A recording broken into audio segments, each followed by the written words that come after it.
Currently, I think the buzzword is sustainability, but I think when we're communicating, think outside the box. Okay, stop that. Stop saying that.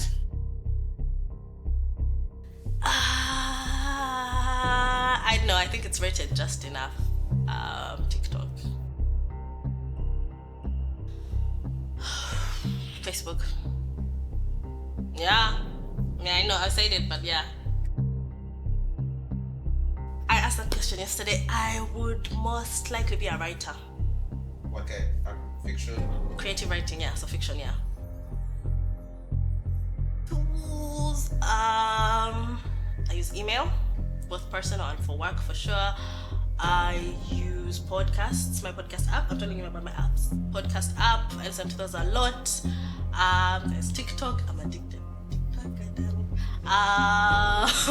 What else do I use? I use Drive a lot, Google Drive. And then LastPass, just to keep all my passwords in the same place.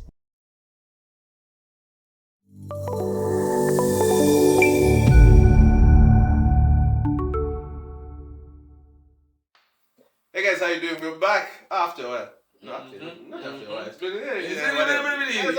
crammed. Crammed after a while. It's been a while since you've been proper. No. It's been a while since we had the guest. That's what I'm saying. This is what I'm saying. Exactly. So it's been a while since we've had a guest, but we are glad that we're here with Carol. Yes. It's been a while also of getting you here. Yeah. We've been planning for like a month, I think. Yes. Yeah. But you're finally here. And I'm glad to be here. The energy is fantastic. Thank you for having me. That's a good start. Yeah. And she has brought energy for us because she comes from a place that has lots of energy as well.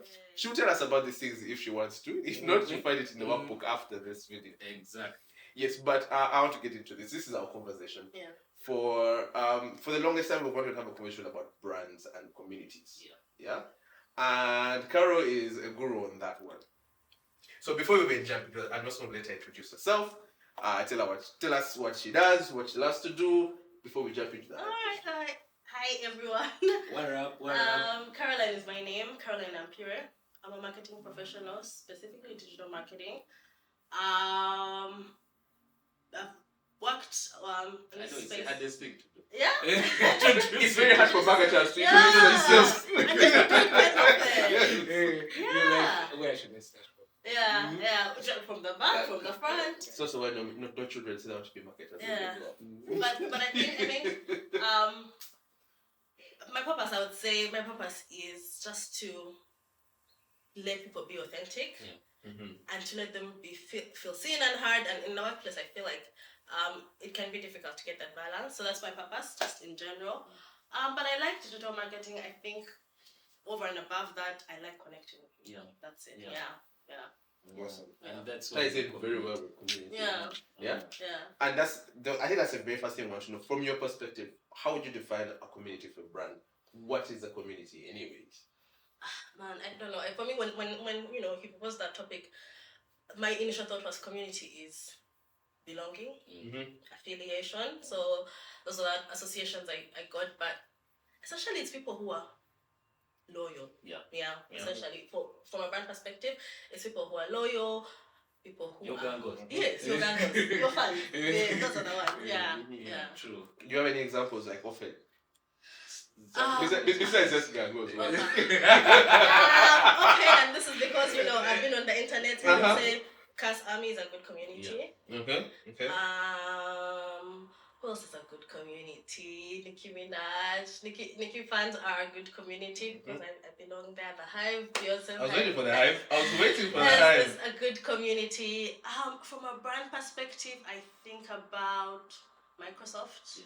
It has, the guys are interested in tech and stuff like that, and they're doing all this content. I think about photography, apps. VS Code has its community of creators. Off my head, that's what I'm thinking of. Surprised that you said Microsoft. I was expecting like Apple. But I digress. Yeah. So, you've given us the definition of a community.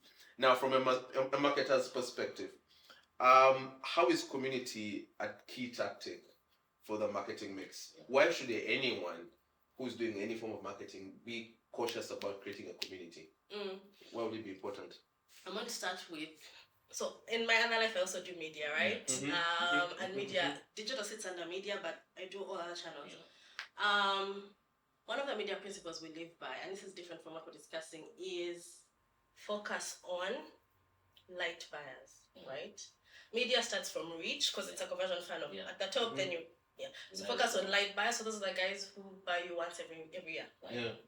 A community is different. Now, a community is your guys of every day. But those guys don't move the business forward, right? But they're important because they speak to these other guys. Yes. Those are your advocates. So I think that's why it's important. Okay. The guys who are in tune with what you stand for, who you mean something to them, they can translate your message to even further guys. So I think it's important to build that community, but also they give you insights as a brand, right? They're speaking from their perspective as consumers, which you might not necessarily have, and you don't even have to pay for. You don't have to pay Ipsos or Kantar to go and do this research. Like, they're on your platforms and they're doing it for free. So so that I think the biggest thing is advocacy. They can get you to the light buyers, to everyone else, but also in their own terms. And I think that's something that is important, is they translate how they feel about your brand in their communities, where it makes sense to their area. So your product might be for different classes or whatever, but whether I'm A, B, or whatever, how I explain that product to my section of people is in the language. They'll be like, I also want to try that. So that community aspect kind of helps your brand trickle down in detail. You might look at hacks that you never knew your brand solves. They were not important. They've been using the brand this way. Can I tell you something? When I was in eCommerce at Jumia, I was one of an interesting insights we found, and we actually had to tap into it. We found that people were not shopping online per se, but when they were in a supermarket, they were using it to compare prices. So, like, am I getting a fair deal on this bag of sugar, for example? Right? And then so the campaign became compare, get the best. Like, that was it, And so you can get those insights from your community. Guys are like, well, when I checked here, it's cheaper on Jumia. Oh, okay, cool. So ideally, community helps one with insights, but then also what you mentioned earlier, that I don't want to call it community again, but spreading your message, the advocacy. I was about to say, community. Yes,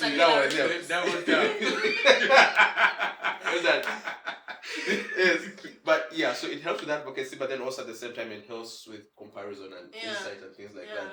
Which, I don't think many people have thought about that. How can you use other people to push your message? How can you use other people to push your brand? And also in a way push sales. There's something I read the other day. Someone said sales is a transfer of enthusiasm. If you can have someone transfer the enthusiasm they get using your brand to someone else. So if you have a brand community, you just have soldiers of enthusiastic people talking about your brand. So when I'm low, there is another high. There's someone so else. There's always someone that's pushing that energy. It's forward. authentic. No one is paying you. No one is paying you. You're like, guys, listen, I love that. And I think for me, one of my favorite tools that Facebook has is that top fan thing. Because even when we're trying to think of engagement mechanics or to reward guys, I'm like, can we start with those guys? They're there. They're right there. They're right there. Alright, that's cool. The low-hanging fruit. Just plug that and move on. Alright, that's dope. Now, for a brand, because you talked about brands doing this, for a brand that has not done that, for a brand that has not created a community, what would be the steps that you suggest they take to build this? You can see me sighing because it's hard. It's very, very hard, and you have to be intentional. Yes, you have to be intentional, but also you have to know the value. And I think even us, with our portfolio of brands that we work with, we haven't got it right in most ways. So I would say first steps is define your why, right? Why do I want to build this community? Why is it important? But also always been our the why. We have sung why. No one has forced you. I think if you guys went back and watched our very first video on this channel, I think we talked about the why. The why, It was the very first thing we talked about. You get right, get your why right. If you have clarity on that, then the how can change and the what. So I think brands need to define why they want a community, but it's hard work, right? So also, is it right for my brand? It could be right for competition, but is it right for my brand? Or, the audience I'm targeting? So, which is why... No one has supposed to. Yes. No, one has supposed to. Yes. So I think that would be one, define the why, but also pick a good platform for community. Not all these platforms are great in a specific sense. So a good example is the Microsoft community I talked about. People are just either trying to figure out why my Windows 10 isn't working. Oh, sorry. Or, they're trying to answer questions. It's a bit deeper than, see me holding a bottle of whatever it is I'm drinking. So what platform works for your product? Yeah. Is your product something that people have to decide over? It's a consumer good that it's not that deep. Yeah. It's not that deep. Yeah. And then pick a platform from there. What else? What else is a good step? I feel like once you start to identify the people who are engage back. Please talk to them. The people in your DMs, and I think a lot of time we have community managers. Yeah. We need to hold them to account, right? Because you need to have visibility over other people in my DMs getting, responses. Yeah, and are they coming in time? And are they kind? Are the people in my comments being responded to? So you have to engage back, and you have to keep that tone of voice because that's why they love you. So that means then you have to actually invest in skilling managing a community. Yes. Because we have, again, as marketers, we say community managers. Which is again a social media poster. Yes. First of all, a social media poster. That's what they are doing, but we are calling them community managers. Yes. Yeah. As the guy schedules these things and it's like over and out. We're done for the month. Let's go. Yeah. It's very unfortunate actually. So absolutely, when you said you have to invest in skilling, and also you have to empower these guys.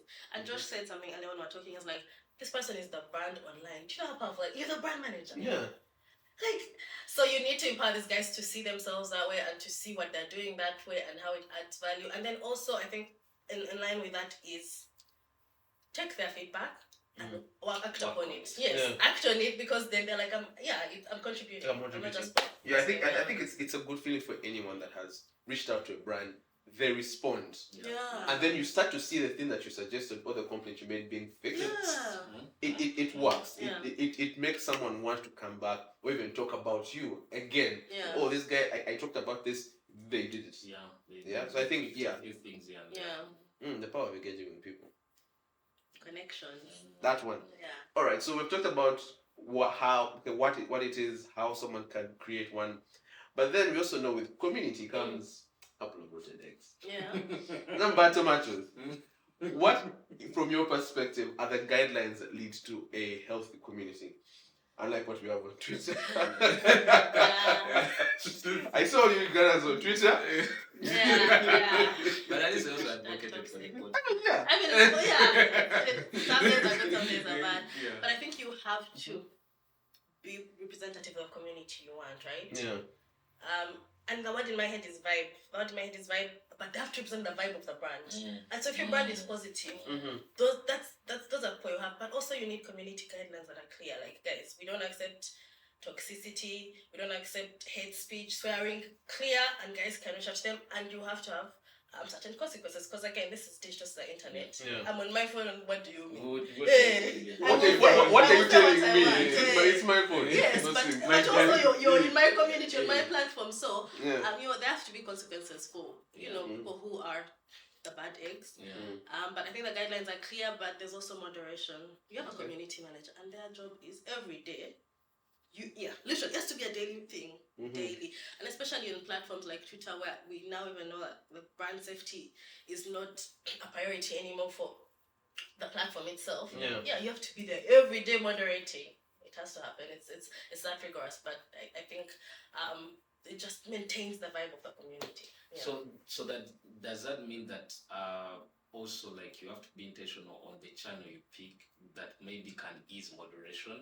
Because if you're looking at Discord or Slack or whatever, I don't know, or Telegram, then it's easier than certain platforms that so that's then when I check in, the rules are always there, like on the dash, or they are pinned or stuff like that, so that then you don't say, I didn't know.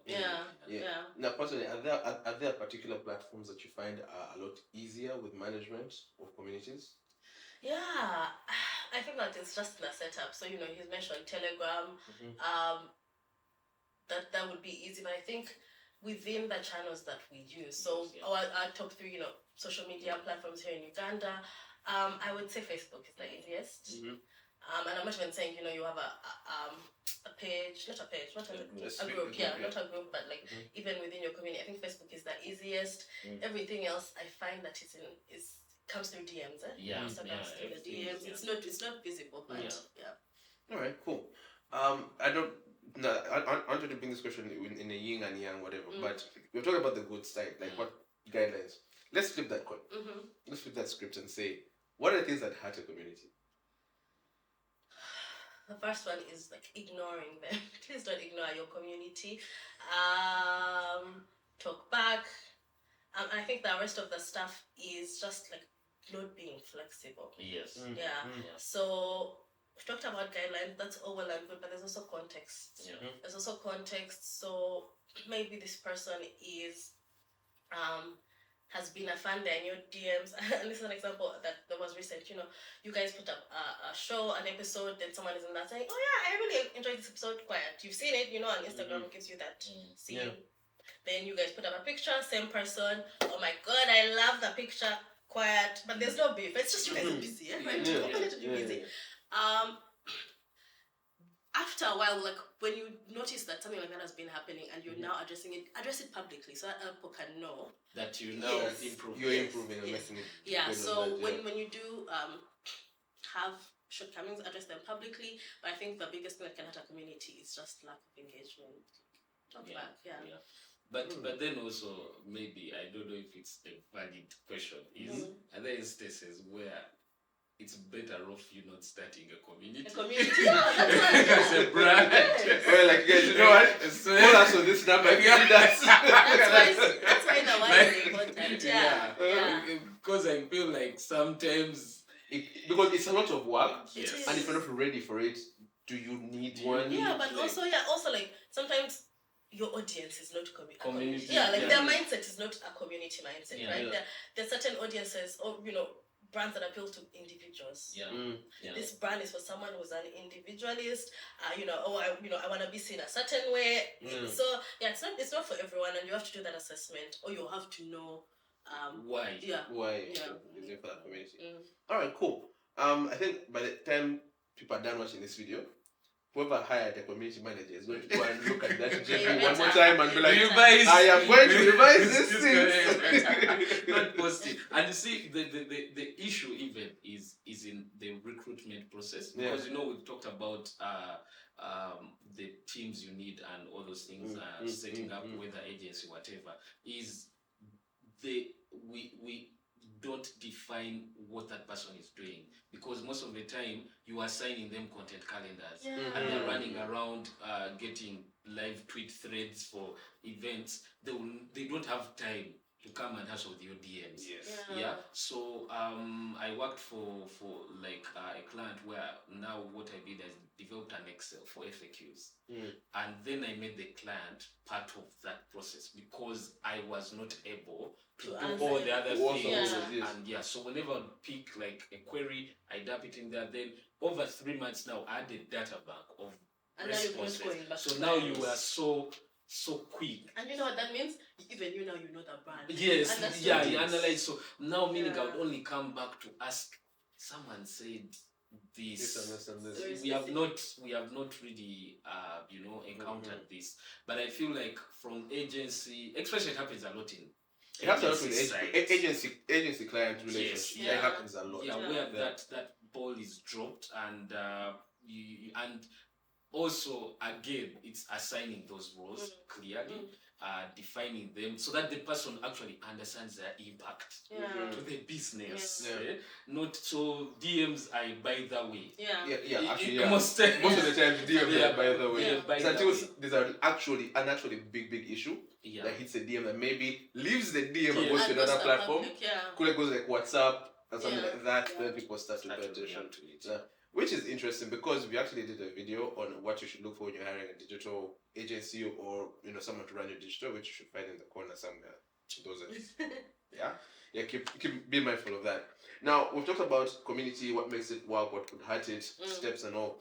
I want to jump into something that you are more familiar with, e-commerce. and the value or the impact of a community on running e-commerce. If let's say someone is out there trying to run an e-commerce platform, what value does the community bring to their business that they would not get or they would miss out of if they didn't have a community? Wait, Danny. What up, man?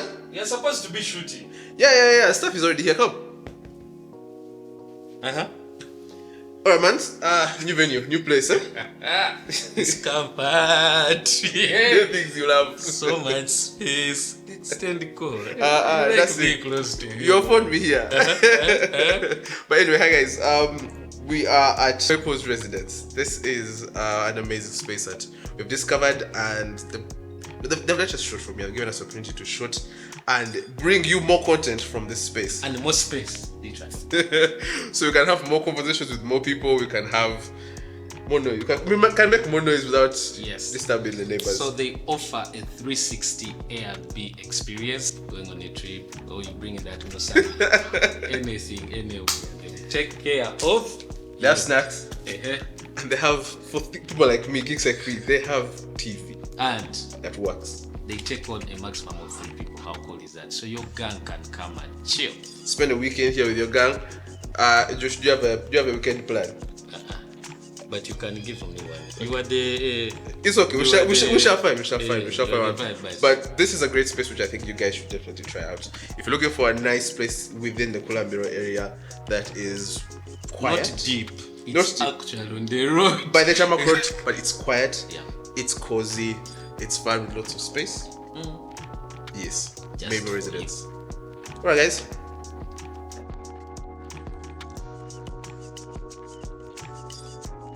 First of all, e-commerce is not for everyone. We wish it would.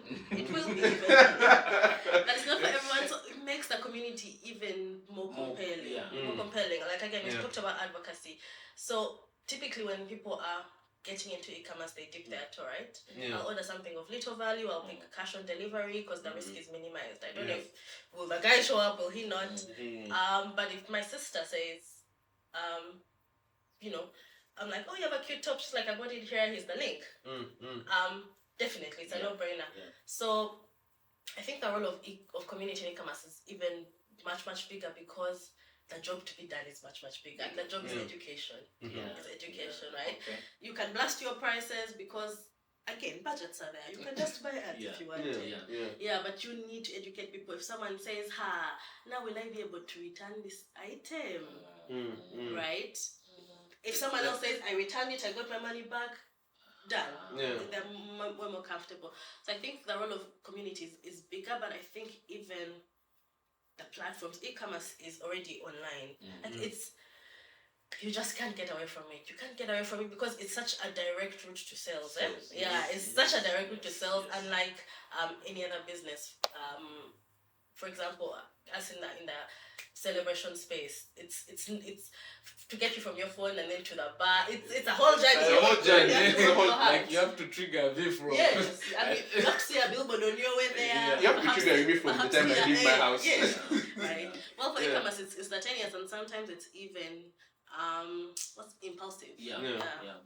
So I think you really need to nurture a community if you're in that space. And I'm coming from, I would say, between me and Dad, he's more, I'm not saying I'm not a techie, but he's more, if you are looking for a guy to convert to buy online, it's and I'm the guy who's like, I need to see the experience. You have to see and touch. See and touch. I'm like that doubtful disciple. So if you have done in your community, that's fantastic. Right? Exactly. Yeah, because the amount of things he has bought simply because I'm like, no, Josh, you're getting this one. I'm not the other one. Not the other one. And but do you also then engage online? Sometimes. Okay. Sometimes. Whenever I buy, I'm very particular about what I want. And I'm also one of those guys, much as I buy online, I'm also one of those low risk things. I will never buy articles of clothing online. I tried once, I got the wrong shoe size twice.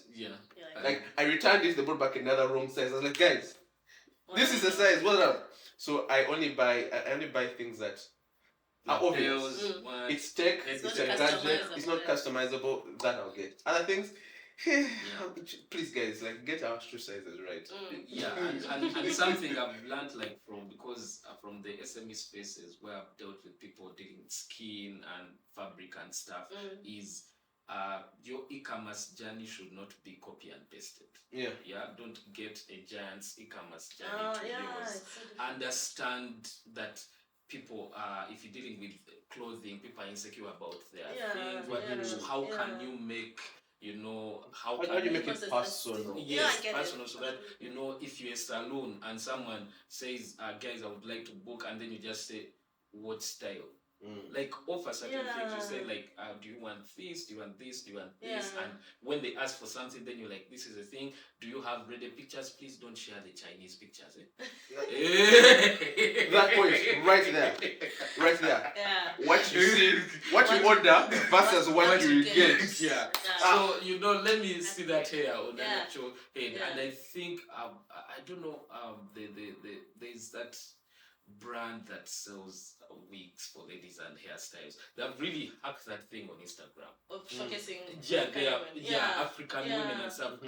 Because I can actually I can see I can see myself wearing having this kind of stuff. Actually, I love that, and man, it's a big challenge, and I think either we're lazy or we don't want to invest. But for me, representation, guys, please, can I see myself? Even if it's just a hand holding, can it be a black hand? Guys, please, So I feel like most times when we are doing those communities, we just copy and allow yourself to learn, to fail, to improve it for those people, so that even though you have 40 people, the mistakes we make, people putting you in a random WhatsApp group, not broadcast. And when you send that broadcast, let me opt in or out. Say, hey Josh, or hey, we're doing this thing where we're sharing this and this and this. Would you like to get weekly updates or monthly and stuff?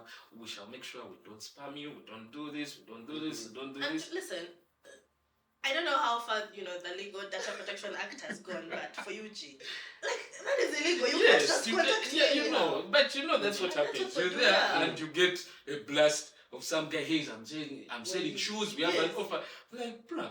And he's a friend, and he has turned you into his broadcast list. So and those are the things that you need to kind of pay attention to, because the worst thing about a community, when a person leaves, it's very hard to get them back. So you rather not start a relationship. Yes, until you're sure that when Caroline opts in, she finds what she wants. She's treated right. Otherwise, first keep her there. First keep on the side. I think it's right. But then there's something you mentioned which I also want to just hint on: inclusion and community.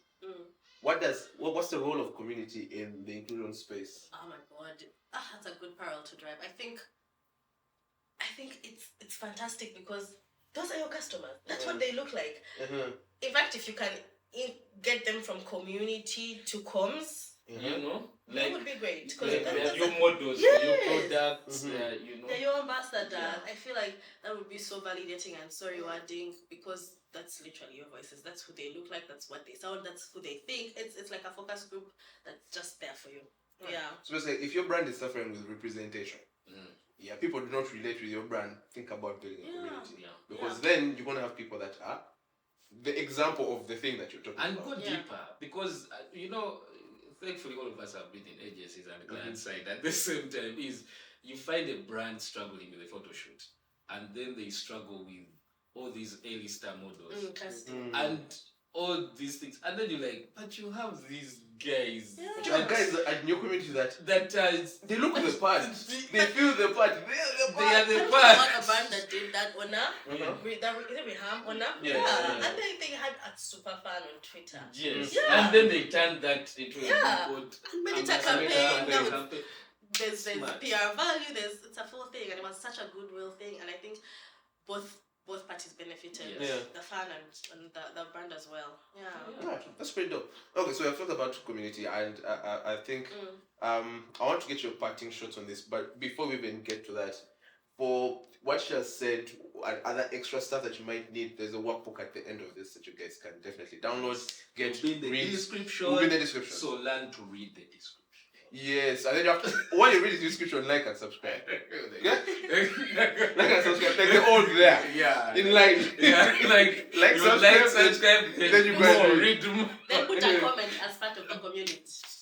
Well done. Exactly. So, Carol, your parting shots. When it comes to building a community, running a community, and the value of a community to any brand, what would you say? I would say it's not for everyone, right? But if you've identified that's important for your brand, take your time. It takes time to build communities, as you do. But once you have your community established, please give it a good custodian, community manager, and then engage back, listen, pick insights, work on them. That, I feel like that will propel you even further for you to harness the actual benefits which build the business. Yeah. To actually get a return. Yeah, on investment. Yeah. Guys, I know you said parting shots, but you said something that I've been pondering, so maybe I can pick your heads on it. So we have an internal agency, and the way it's structured is there is a content manager. Yeah. There's a content calendars. In the background is like a strategist. Then the creative guys, of course. Then there's the community manager. And that's the process. Creative, content, community, which I think is more or less standard. Yes. But we find that the talent in the market is, at some point Josh used to do everything, right? Yeah. Strategy, I know I've done everything. I know I can do all those roles except creative, of course. Now you've heard for community managers what this person is doing. How do you keep them? How do you allow them to do more than they're doing, right? Because typically, it's, like you said, they hand over content calendar, I post. I may report if, that's my thing, but, if there's a tool, then the client has the dashboards. How do you inspire them, encourage them? Yeah, to do more. To do more within the scope. Interesting. So I think I'll go first. This is something I've tested for clients. Yeah. Especially where there's rigidity to learning. Because most of the consultations are like top down. I get the CEO, pair them with the youngest person in the company. Okay. Yeah, they get to appreciate what the CEO's day in a life. He might seem like he's not doing a lot, but he's responsible for billions. Even his outlook. His perspective. So as the CEO is struggling to remember his calendar, this peer will help him, and then his perspective on life, responsibility, accounting, emotional empathy, and all these things, this peer will also learn. They will never be the same when they go back to their role. They will now start to think from. So what usually happens is, it's when I'm doing content, I should understand what the creative guy does. I love that, and it literally, as you're talking in my head, it's like, what's the thinking behind it? Yes. And a lot of the time when you're a community manager, you're at the end. Yeah, you're at the end of that process. Yes. Yeah. So if you could, get an appreciation, a community manager should be involved in the ad process, because they know what ads get impact. Yeah. They know which things are, but they are, we ignore the process, yet we have all these team members. That shuffling and, shuffle the deck and kind of place and tweak is what works. Even on the channel, is if we have learned things like understanding artwork, understanding getting guests, and all these things. It seems easy. Yeah, but it's when you do it, you're going to realize like 10 steps in one step. So when someone tells you we are doing this, it will take me 3 days. There's when you're off. I love that. I know AI has come, and that's why it's quickening that process. But there's when you're not in a mood to do content. There's when you're not in a mood to speak. For you guys, your brands, people complain a lot. There's when you wake up and like, bruv, it's a Sunday. It's not just that. It's when you addressed something yesterday. And the same guy. And the next day. It's the same guy who comes back and like, bro, we talked about this. I explained. But then again, you have to explain. You have to explain. So if you have that knowledge exchange, they will be appreciated. And then it will create room for growth. Because then a community manager can become a strategist. Yeah. Because and now I love that. They have both, right? Yeah. So when someone does a strategy and then you say this is where we are going, he will provide or she will provide a certain perspective from her daily experience and understanding what you do. And then you'll be like, all right, I think we can do it this way. Yeah. But I get it. What you've said is it covers it all. One thing I've come to learn on both doing everything and then being in charge of people doing things is exposure. The more you expose people to things, the more their mind opens, and also bigger picture. When I was in the agency, I was a big advocate of have the community manager in the brainstorm. Yes. Yeah. Like the moment the brief comes in, I'm not going to sit here and discuss, and then I come and tell you do this. Nah, come. Yeah. Sit here with me, and I want you to see the process, understand. Even when we would get graphic designers in brainstorms. Yes. I'm like, I don't want to come and tell you. The turnaround this time what is I actually need. shorter. Yes, so that guy actually starts coming up with the idea while the brainstorm is being done. Yes. Turnaround time is quicker, but then they also get exposed. Yes. Ideally, the biggest challenge from my perspective to growth in our industry is exposure. People are not exposed. Everyone has their bubble, and they're comfortable in their bubble. Yeah. And that's where the problem begins. Yeah. Because the creative space is everything except a bubble. But which is okay. Don't shock the bubble. Like create let guys come slowly, in and they start oozing into, because also as creatives, we are human, but creatives we have the spectrum of not liking change. The most emotional Yes, oh my god. Creatives are the most emotional chaps. Yeah, we are either very flexible with change, or we are exact opposite. We really hate it. So when a guy tells you, I may use Illustrator for my stuff, and you tell him, you can use Photoshop for the same thing. Me, I use Illustrator. It is what it is. It is what it is. It will be as it is till the one ends. Till Jesus comes back. Yeah. But I think the point you've made is very, very clear. Exposure and just give them an appreciation.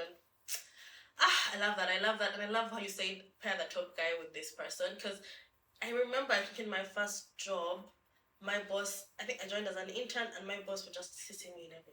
Because just see how I talk, how I relate to people. It's like, come for this meeting, let's go. And I love that. And I realized I was searching for that in my next roles, but of course now you've built a bit of expertise. No one is trying. No one's going to do that for you. Expose you. Yeah, but it's good. And I'm going to do that for my community managers. And usually the issue is it's more like how you're raising a child. Yeah, when they stand the first time, like yay. Then when they walk fast, yay. But when you grow older, people are not cheering. No, you're walking. Yeah. You're walking everywhere. People drop you in the ocean. Not like run. Please, you're walking. Run quickly. Hurry up. Fly. When are you flying? So even with our teams, we should always embrace that at the different level, because even when you're a supervisor, there are things you deal with that if you kind of solve the problem, you need a chair or you need someone to actually fund or things like that. But sometimes when you get to that level, guys are like, but it's your job. But then also, let me tell you, that's so valid. But then also in line with that, that's I think there's one side where you're exposing, but then there's also need to build someone's ambition. Yes. One of the challenges I've had with managing guys is someone has this idea, this is my job and this is it. Like you might try to expose them, but for them they're like, here is where. Here's the end of thinking capacity. This is this. And when you have to push them and be like, listen, this is not where things end. It's not where things end. This is not where things end. The world is not there. Yes. There is more. And I think that's also another thing when it comes to just building teams and building communities is try and share. Any leader needs to share their ambition, their drive with everyone else. If you do not, then you're going to appear like, what's this person telling me to do? Why? But if you understand why, and what you could get, what you could learn, what you could be exposed to, it becomes a lot. Because they can become better MCs. At events they can become better at pitching. So you like multitasking. Like, you know what? Why don't you go? And then they don't freak out. They're like, okay, cool. I've seen a bit of it. I have seen the presentation. We went through it, but you are the almighty. For you are the only one who sees the final presentation. So now when you ill, no one can pitch. The moment you're sick, it's game over. Yeah, like no one can pitch, no one understands your process and stuff. So if we do that, you discover that now you can have 3 MCs within the team. And it's a win-win, eh? Yeah. It's a win-win. It's a win-win. Stuff is taken off your plate. It gives you more time to think as a leader. And then for the guy down here, it gives us something to look up to. And then it's a whole process, and I think that's one of the challenges that we have in our workspace, especially digital, because digital is the orphan of companies. Yes. Most companies, it is the youngest are like, so we do ABCD and digital. But that's our job, eh? As professionals, So like and subscribe, guys. It's the orphan. It's open to fight for our right in the company and be like, guys, I'm a main child. In fact, I'm a firstborn. Actually, that's the thing. Digital is the firstborn of every company now, but they're treated as and that's why we have situations like where if they organize like an AGM or a party or something like a milestone or 10 years or 30 years, they will budget for media, what. But if the digital guy forgets to make one post, they'll be like, you didn't post. But if he... No, leave alone. If it does not trend. As if trending is okay. If it does not trend, you will not sleep. Yeah. You might not even eat lunch. But yet they did not support the trend. So anyway. But it's... Overall, I think we need to have a podcast. This discussion. Like we get like a bunch of digital people and just address the pain points of all of them. Get them down. Yeah. But ideally, in terms of building a community, we've discussed that and one of our, as I said, that you guys can look at, read, share with your friends. But if you have any questions, if you have any questions for us, for her, please comments. Comments. We shall drop her LinkedIn. And she can also, she can form a community. And I'm working on that. It's a skill I'm working on. I know, right? Work life, but it's not even a balance. It's just harmony. You just harmonize somewhere. Exactly. Well, guys, thank you. See you guys in the next one. Yep. Bye. Bye.